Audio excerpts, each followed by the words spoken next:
ایک بڑئی کی ورکشاپ میں سینکڑوں کیل ایک ڈبے میں پڑے ہوئے تھے۔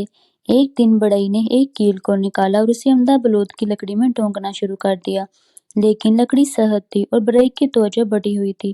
ایک بڑی چوٹ کے ساتھ کیل آدھے راستے میں گھس گیا۔ اس کا ہموار تن عجیب زاویے میں ٹیڑھا ہو گیا۔ شرمندہ ہو کر بڑئی نے اسے باہر کھینچا اور ٹیڑھے کیل کو کچرے کے ڈبے میں پھینک دیا۔ اسی ہفتے کے آخر میں بڑئی کو کھڑکی کے قریب ایک نازک مڑی ہوئی بیل کی سجاوٹ لٹکانی تھی۔ اس نے کئی سیدھے کیل آزما کر دیکھے، لیکن وہ بہت سخت اور نوکدار تھے۔ وہ بار بار نازک بیل کو توڑ دیتے۔ مایوس ہو کر اس کی نظر ٹیڑھے کیل پر پڑی۔ اس نے اسے اٹھایا اور احتیاط سے دیوار میں ٹھونکا۔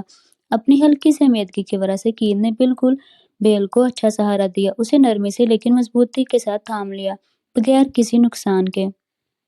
بڑئی مسکرایا اور سمجھ گیا کہ کیل کی نوک کی شکل نے اسے وہ مقصد پورا کرنے کے قابل بنایا جو کوئی بھی مکمل سیدھا کیل نہیں کر سکتا تھا۔